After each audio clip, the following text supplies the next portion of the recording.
영화 300이라는 영화를 아마 여러분들 아실 겁니다. 그 영화에 보면 고대 도시 스파르타라는 도시가 군사의 요충지에 자리를 잡고 있었습니다. 그 스파르타라는 나라는 도시는 아주 비옥한 곡창지대였기 때문에 그들은 일찌감치 자급자족하는 민족이었습니다. 그리고 그들은 외부와의 교류도 없이 폐쇄적 체제를 유지하면서도 얼마든지 그 나라가 좋은 부강한 나라가 될 수 있었다는 것이죠. 근데 아이러니하게도 이 스파르타는 BC 4세기까지 성벽이 없었다고 그래요. 성벽이 없는데도 그렇게 나라를 지켜냈다는 거죠. 어느 날 이 스파르타 왕이 이웃나라 왕과 만나게 됐습니다. 그리고는 자랑을 한 거죠. 세상에 있는 어떤 군대나 그런 무기도 스파르타의 성벽을 뚫을 수는 없어. 이웃나라 왕이 깜짝 놀란 거예요. 아니 폐하의 나라에는 성벽이 없지 않습니까? 그랬더니 이 스파르타 왕이 자기 군대를 가리키며 이렇게 얘기하는 거예요. 여기 있지 않소. 스파르타의 군대가 바로 성벽이고 그 한 사람 한 사람이 바로 성벽의 벽돌이요. 이렇게 표현했어요. 여러분, 이 성벽이라는 개념, 오늘 본문에 나오는 성벽은 단지 성벽이 아니라 사실은 이스라엘 백성들의 피와 땀입니다. 성경에 왜 이렇게 이름을 많이 적었을까? 평소 같으면 이런 성경은 째려보지도 않고 지나갈 본문인데 굳이 오늘 공동체 성경 읽기 때문에 억지로 본 거예요. 그죠? 우리가 이런 본문 보기 정말 힘듭니다. 이렇게 보면 그 구간이 41개 구간이고 개인의 이름이 70개가 나오고 38개의 가문이 나옵니다. 저 같으면 느헤미야 왜 70명 그러고 넘어갔을 것 같은데 왜 한 사람 한 사람 기록을 했을까? 여러분, 가장 중요한 이유가 뭐냐면 하나님 나라에서 이 모든 이 일을 한 사람들 한 사람 한 사람은 하나님의 패밀리다라는 뜻입니다. 패밀리. 여러분, 자녀가 아무리 많아도 그 자녀 절대로 남에게 줄 자녀는 없어요. 내 자녀는 다 귀한 겁니다. 그처럼 우리는 하나님의 식구, 하나님의 패밀리라는 걸 느헤미야가 일일이 적어서 표현을 한 겁니다. 그래서 이상하게도 느헤미야는 자기 이름은 넣지 않았어요. 본문 들으면서 느헤미야라는 이름은 봤지만 그 사람은 진짜 느헤미야가 아니에요. 느헤미야는 자기 이름은 넣지 않지만 수고하고 애쓴 사람들은 모두 한 사람도 빠지지 않고 이름들을 기록을 합니다. 그 말은 다시 말하면 저와 여러분의 삶은 하나님 앞에 가장 가치 있고 의미 있는 존재다라는 걸 가르쳐 줍니다.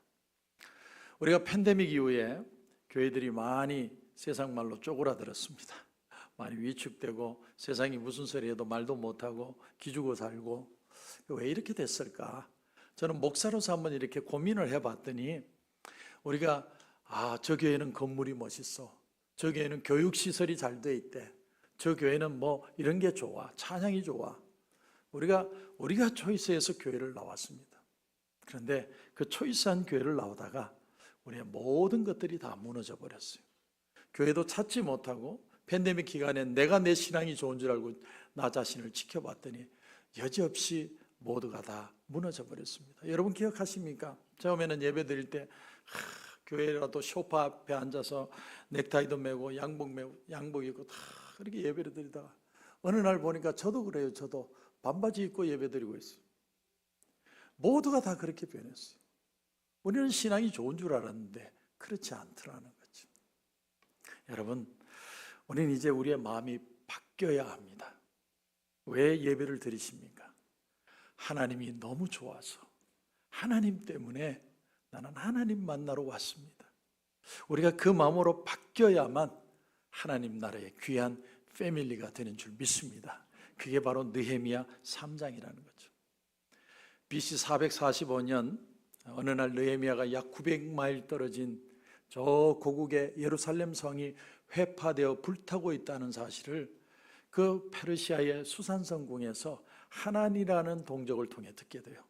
그 얘기를 듣고 나서 느헤미야가 가슴이 너무너무 아팠습니다. 가슴이 아픈 느헤미야가 한 일이 뭐냐면 하나님 앞에 무릎 꿇고 기도하는 거예요. 여러분, 기도는 누가 합니까? 많은 사람들이 지금 기도를 하고 하나님 앞에 매달리고 부르짖는데 기도는 어떤 사람이 하는 겁니까? 기도는요, 정말 내 기도는 하나님이 듣고 계셔. 하나님이 내 기도에는 반드시 응답하실 거야. 하나님은 나의 하나님이야.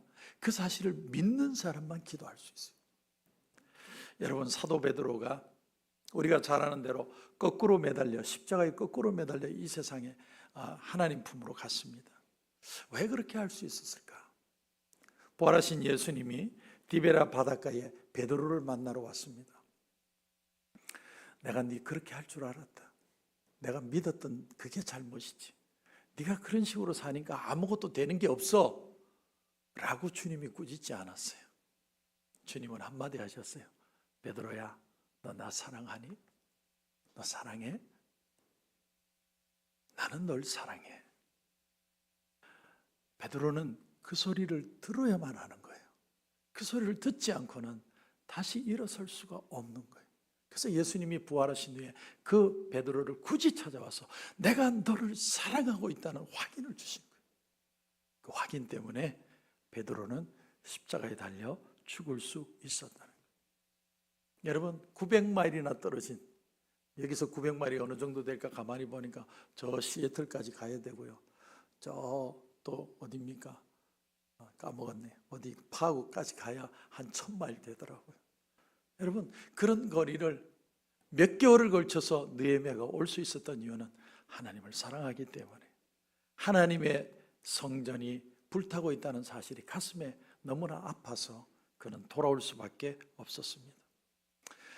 하나님과 정말 관계를 맺지 못하는 사람은 예배든 성경 공부든 기도든 다 부담스럽습니다. 그런 분은 하나님이 어떤 분이냐면 아주 무서운 심판관이든지 아니면 아주 까다로운 직장 상사처럼 여기는 거예요. 내가 저주 안 받으려고 교회 나오고, 혹은 우리 가정의 안녕을 위해서 내가 교회 나오고, 여러분 그렇게 생각하는 분이 있을 수 있습니다. 그래서 우리는 우리 자신에게 질문해 봐야 돼요. 정말 하나님이 우리에게 원하는 건 초심으로 돌아가는 겁니다. 나는 교회에 봉사하고 무언가 일하기 위해서 예수를 믿는가? 아니면 내가 예수를 믿기 때문에 정말 기쁜 마음으로 봉사하고 있는가? 내가 직장에 다니기 때문에 열심히 일하는가?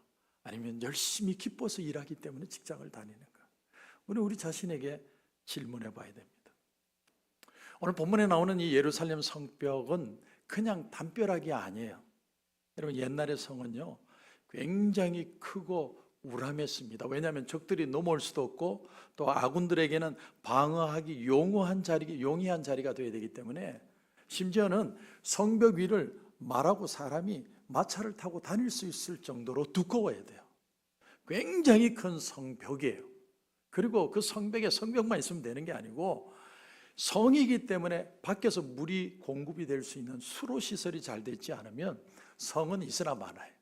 그러니까 수로 시설해야 되죠. 벽도 두꺼워야 되죠. 단단하게 지어야 되죠. 그걸 52일 만에 지어냈다는 건 기적입니다. 그럼 어떻게 이 일이 가능했을까? 어떻게 했기에 이 느헤미야가 52일 만에 성벽을 완성했을까? 그 답이 되는 단초가 2장에 나옵니다. 2장 19절 이하에 보면 호론 사람 산발락과 종이었던 암몬 사람 도비아와 아라비아 사람 게셈이 이 말을 듣고 우리를 업신여기고 우리를 비웃어 이르되 너희가 하는 일이 무엇이냐? 너희가 왕을 배반하고자 하느냐 하기로 내가 그들에게 대답하여 이르되 하늘의 하나님이 우리를 형통하게 하시리니 그의 종들인 우리가 일어나 건축하려니와 오직 너희에게는 예루살렘에서 아무 기억도 없고 권리도 없고 기억되는 바도 없다 하였느니라. 느헤미야가 했던 단호한 일 중에 첫 번째가 뭐냐면 하나님의 백성과 아닌 걸 정확하게 구분을 지어요. 산발락과 도비아 너희들은 더 이상 간섭하지 마. 여기는 하나님 나라야. 여러분, 구별하는 게 거룩이에요. 내가 하나님 앞에 서는 것과 세상 삶은 구별이 돼야 됩니다. 그게 거룩이라는 거죠. 그리고 나서 하나님의 백성들에게 이렇게 얘기합니다. 여러분, 우리는 여기서 이렇게 살아갈 사람들이 아닙니다. 우리는 진짜 소중한 사람들입니다. 우린 하나님의 이름의 가치를 가진 사람들입니다. 그러므로 세상에서 일어나는 일들에 낙담하지 마십시오. 좌절하지 마십시오. 오늘 우리가 짓는 이 성벽이 바로 하나님이 우리에게 주신 가치요, 의미요, 우리의 유업입니다. 느헤미야가 그렇게 호소한 거예요. 그랬더니 유다 백성들의 마음이 뜨거워지기 시작한 거예요. 여러분도 잘 아시는 마크 트웨인의 왕자와 거지라는 소설을 잘 아실 겁니다. 그 소설을 보면 쌍둥이처럼 쏙 빼닮은 왕자와 거지가 서로 하루아침에 신분이 바뀌었습니다. 왕자는 세상을 보고 싶었고 거지는 왕국을 경험하고 싶었습니다. 거지는 바뀐 신분으로 아침마다 궁전에서 왕자의 옷을 입고 왕자의 음식을 먹고 많은 사람들의 시중을 받습니다. 그런데 이 거지는요, 한 번도 왕자의 삶을 살아본 적이 없어요. 왜? 나는 왕자가 아니라고 생각하니까. 거지처럼 생각하고 거지처럼 말하고 거지처럼 행동해요. 왜? 나는 왕자가 아니니까. 이건 왕자도 마찬가지였어요.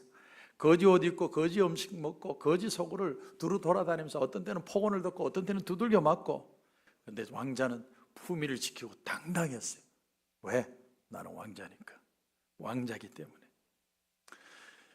여러분, 많은 사람들이 내가 재물을 가지고 명예를 얻고 내가 어떤 자리에 올랐으면 이런 조건 때문에 사람들이 나를 인정하리라고 생각을 합니다. 교회를 오래 다닌 성도들 중에도 맡고 있는 직분 때문에 어쩔 수 없이 일하거나 아니면 어떤 직분을 가지기 위해서 애쓰는 분들도 있습니다. 하지만 진짜 변화는 지위나 외적인 환경이 아니라 내 속에서부터 일어나야 됩니다. 내가 누군지를 인식하고 내가 왜 여기에 있는지, 예배를 드리는지를 다시 한번 깨달아야 됩니다. 여러분, 내가 자식을 낳았기 때문에 좋은 부모가 되는 게 아니에요. 하나님의 백성이기 때문에 좋은 부모가 돼야 되는 겁니다. 내가 먹고 살려고 아둥바둥 막 열심히 일하는 게 아니에요. 하나님의 백성이기 때문에 열심히 사는 겁니다. 직분을 맡았기 때문에 혹은 직분을 맡기 위해서 내가 열심히 사는 게 아니라 하나님의 백성이기 때문에 열심히 일하는 겁니다. 느헤미야는 그 마인드를 이스라엘 백성들에게 줬습니다. 그렇다면 이제 오늘 본문으로 와서 구체적으로 우리가 다 볼 수는 없고 한 두 가지만 보기를 원합니다. 우선 오늘 본문의 1절입니다. 여러분, 제가 항상 여러분에게 설교할 때마다 첫 절이 제일 중요해요 라고 매번 얘기하죠. 1절이 이렇게 시작합니다. 그때의 대제사장 엘리야십이 그의 형제 제사장들과 함께 일어나 양문을 건축하여 성별하고 이렇게 표현합니다. 제가 그 성벽의 구조들을 우리가 성경 들으면서도 봤지만 한번 보여드리면 이렇게 되어 있습니다. 제일 꼭대기에 양문이 있죠. 양문. 이 양문이 북쪽에 있어요. 그래서 적의 침략도 가장 많이 받는 곳이 양문이에요. 자, 여기서 시작해서 시계 반대 방향으로 쭉 성을 건축하고 다시 돌아와서 양문에서 끝이 납니다. 그래서 32절에 보면 성모퉁이 성루에서 양문까지는 이렇게 표현합니다. 그러니까 양문에서 시작해서 양문으로 끝이 나는 성벽 공사예요. 그래서 예루살렘 성은 저렇게 생겼습니다. 고고학 유물을 발굴하는 사람들이 양문을 발견을 했대요. 양문을 발견해 보니까 베데스다 연못 근처에 있더라 이렇게 밝혀냈습니다. 여러분, 양문이 뭐예요? 양문. 양문은 sheep gate, 양들이 드나드는 문이에요. 그러면 양이 드나드는 문을 누가 같이 다니겠습니까? 제사장이 다니죠. 제사장이 왜 들락달락합니까? 제사장이 양을 하나님 앞에 제사 제물로 드리기 위해서 들어오는 곳이 양문입니다. 그런데 이 제사장들이 가장 먼저 하나님의 성전을 공사해 말한 게 아니라 직접 공사를 해요. 양문을 공사합니다. 무너진 양문을 공사하는데 그들은 이렇게 기도하면서 양문 공사를 했을 겁니다. 하나님, 예루살렘 성을 다시 세웁니다. 우리가 짓는 이 양문을 통해서 수많은 백성들이 제사 제물을 가지고 하나님 앞에 나올 때 그들의 죄 없는 제물, 그 깨끗한 양을 통해 그들의 죄가 사함을 받고 세임을 얻고 회복되는 역사가 일어나게 하여 주시옵소서.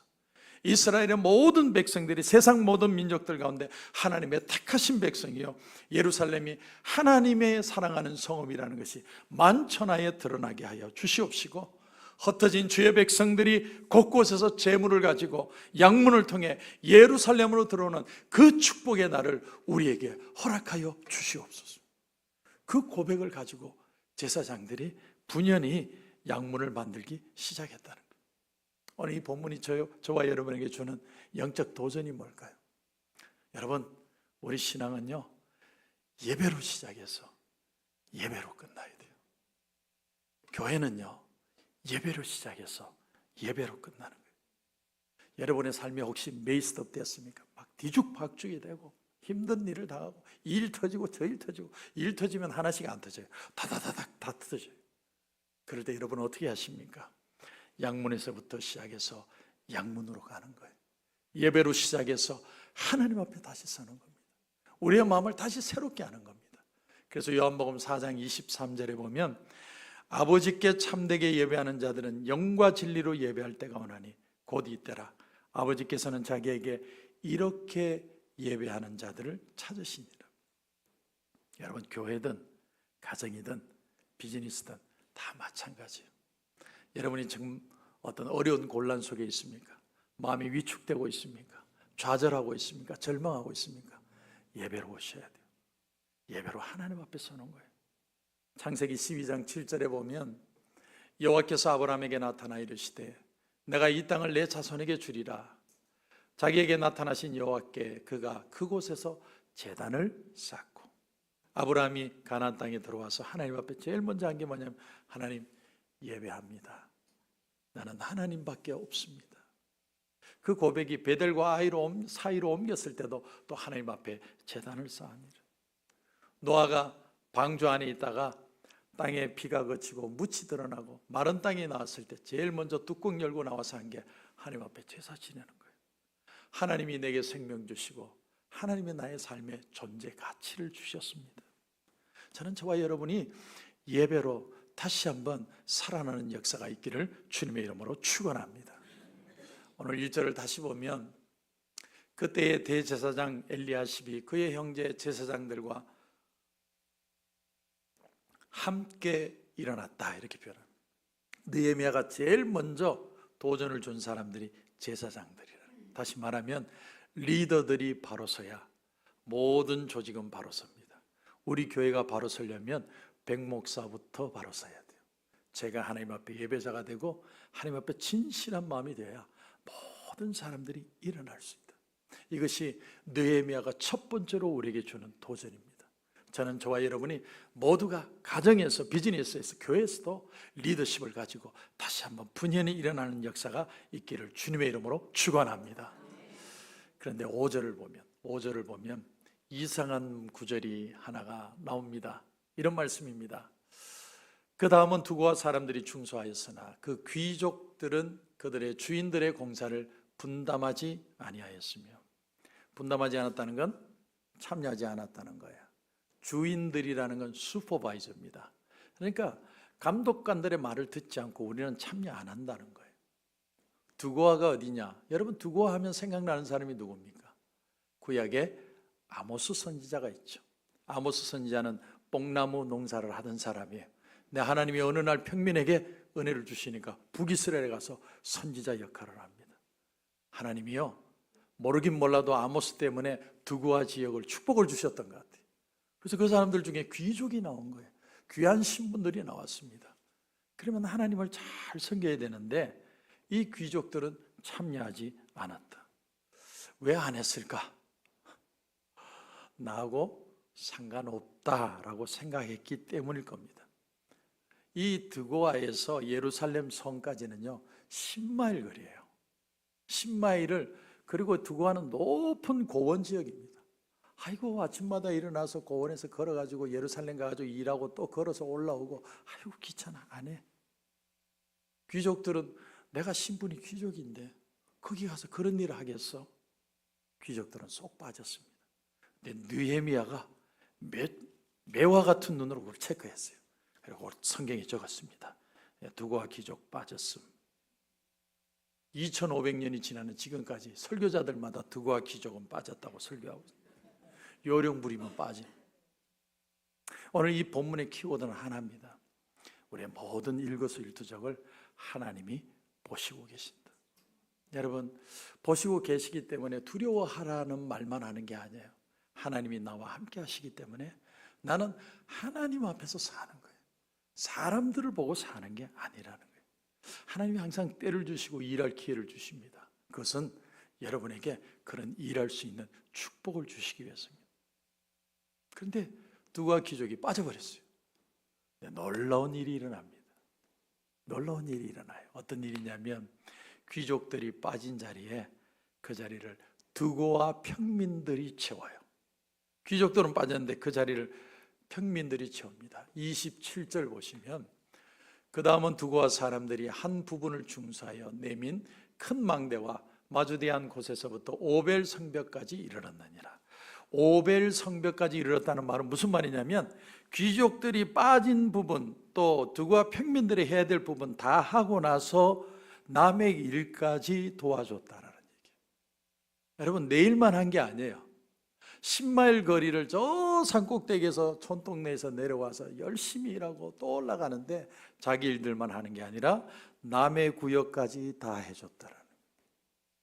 하나님이 귀족들을 보면 버려야 되지만 평민들을 보면 축복할 수밖에 없어요. 여러분, 하나님의 일을 할 때 대가를 치르면서도 내가 티내지 않고 감사할 수 있는 저와 여러분이 되시기를 바랍니다. 내가 요령을 부리고 자기 책임을 다하지 않으면요, 그 구멍은요, 죄송하지만 교회는요 반드시 하나님이 메꿔요. 나 없으면 일 안 되겠지. 돼요. 하나님이 다른 사람을 세워요. 그런데 놀라운 사실은 뭐냐면 내가 할 일을 하지 않고 누군가가 하면 그 사람을 축복한다는 거예요. 여러분, 축복권을 뺏기지 마세요. 하나님께서 여러분을 사랑하셔서 여러분에게 기회를 주시는 겁니다. 그래서 마태복음 13장 12절에 보면 무릇 있는 자는 받아 넉넉하게 되되 없는 자는 있는 것도 빼앗기리라. 이 하나님 나라의 원리예요. 하나님이 여러분을 부르셨습니까? 찬양을 잘하십니까? 여러분이 음식을 잘 만드십니까? 여러분이 뭔가를 뚝딱거리면서 잘 만드십니까? 하나님이 여러분을 부르신 거예요. 여러분, 기회를 놓치지 마세요. 하나님이 그것을 축복의 기회로 만들어 주신다. 그래서 오늘 3장에 보면 제일 많이 나오는 단어가 어떤 단어냐면 그 다음은 이라는 단어가 29번 나와요. 이 얘기하면 집에 가서 또 세려보는 사람이 있습니다. 29번만. 목사님 틀렸을 건데. 원어로는 where이라는 단어입니다. where. 영어 성경에 next him, next that 이렇게 표현되어 있어요. 자기가 서야 할 위치에서 최선을 다해서 일을 하고 그 옆에 있는 사람이 또 자기가 할 일을 최선을 다해 일하고 자기 몫을 최선을 다해 일했더니 52일 만에 성벽이 완공되었다, 이런 뜻입니다. 여러분, 자기 일을 충실히 하면 하나님의 나라는 아름답게 이루어집니다. 그것이 오늘 본문이 우리에게 주는 도전입니다. 알래스카에는 해마다 그 유명한 1100마일의 거리, 그 광활한 알래스카 대륙을 달리는 게설매 경주대회가 있습니다. 1100마일이 어느 정도 될까? 제가 지도를 보고 한번 재봤더니 여기에서 시애틀까지가 한 1100마일 되더라고요. 그 먼 거리를 9일 동안에 게설매를 타고 달립니다. 어떤 때는 개가 죽기도 해요. 그런데 이 거리를 이제 16마리의 개가 끌고 한 명의 기수가 타고 가는 거예요. 그런데 1990년대에 놀라운 일이 일어났습니다. 한 번 우승하기도 힘든데 한 팀이 게설매 경주대회에서 6년 동안 내리 3번 우승한 거예요. 그 팀의 리더가 제프 킹이라는 사람입니다. 근데 이 제프 킹이라는 사람의 마음의 마인드가 뭐냐면 16마리의 개를 잘 다루는데 중요한 거는 캡틴 개가 중요하다. 캡틴 개. 근데 여러분, 사람만 그런 게 아니라 개도요, 캡틴 개가 다 되고 싶어 한대요. 그 16마리가 다. 그래서 이 사람은 어떻게 했냐면 출발할 때 초면에 16마리 개를 전부 다 캡틴 개를 만들어준다. 전부 다 앞에 서도록 다 자리를 바꿔주는 거예요. 계속. 그러면 이 캡틴 개가 정해지는데, 캡틴 개는 어떤 개가 정해지느냐면 자기만 막 열심히 달리면 되는 게 아니고 자기가 그 열정을 가지고 주변 사람들도, 주변 개들도 열심히 달릴 수 있도록 챌린지를 주는 개가 이 캡틴 개가 된답니다. 1996년 경기가 가장 드라마틱했는데 그때 우승의 주역인 그 캡틴 개가 16마리 개 중에 가장 어리고 2살 반밖에 안 됐어요. 그리고 암놈이었답니다. 암놈. 16마리 중에 2마리만 암놈이었는데 덩치도 제일 작고, 그리고 암놈인데도 캡틴 개가 됐어요. 그래서 왜 이 개가 캡틴 개가 됐느냐 보니까 눈보라가 몰아치는데도 굽히지 않고 온몸에 눈을 하얗게 묻히고도 끝까지 달리는 거예요. 그렇게 달리니까 옆에 개들은 도전이 받아가지고 같이 막 챌린저 받아가 16마리가 막 열심히 달려가지고 1등을 3번이나 했다. 1등을 3번. 나이 어린 거, 몸통알이 작은 거 아무 소용없어요. 내가 에너지 가지고 열심히 달리니까 개들이 쫓아오더래. 개들이. 여러분, 많은 사람들이 말합니다. 나는 좀 사람들이 인정해주면 높은 자리에 올라가면 내가 열심히 일할 거다. 혹은 내가 안 해도 누가 하겠지. 여러분, 보석은요, 어디 던져놔도 보석이에요. 여러분, 그렇게 생각하지 않아요? 모세는 어릴 때부터 남달랐습니다. 여호수아는 아무도 인정하지 않는 그 자리에서도 최선을 다해 성실하게 모세 뒤에서 충성했습니다. 가장 보잘것없는 자리죠. 하지만 그 자리에서 이름도 없이 빛도 없이 내가 정말 하나님 앞에 서서 일을 하면 하나님이 때가 되면 그 사람을 귀하게 사용해 주십니다. 정말 우리 교회는 말없이 섬기는 분들이 참 많아요. 뭐 어떤 보상도 없이 새벽부터 나와서 빗자루질하고 열심히 하고, 누가 알아주려고 하면 아이고 됐다고 그냥 혼자서 숨어서 일하는 분들 많습니다. 왜 그렇게 하는 거예요? 하나님이 우리를 갚아주시는 분이기 때문에. 사람이 백목사가 이해해 줘봐야 얼마나 여러분을 이해해 줄 수 있겠습니까? 하나님이 이해해 줘야 진짜죠. 하나님이 여러분을 축복하시고 여러분을 위로하시고 최고의 모습으로 하나님이 사용해 주실 것입니다. 작은 자리라도 그 자리를 내가 지키지 않으면 누군가로 메꿔집니다. 그게 하나님 나라 원리예요. 하지만 내가 받을 복은 그 사람이 받는 거예요. 우리 주님이 여러분을 보고 계십니다. 모든 걸 잊더라도 하나만 기억하십시오. 주님은 우리를 사랑하십니다. 너무 사랑하셔서 저와 여러분을 불러주시고 이 자리에 앉히시고 귀하게 오늘도 축복해 주십니다. 가정에서도 리더가 돼야 되고 비즈니스도 리더가 돼야 되고 교회에서도 리더가 돼서 더 귀하고 아름답게 빛나는 하나님 나라의 성벽을 이루는 저와 여러분이 되시길 주님의 이름으로 축원합니다.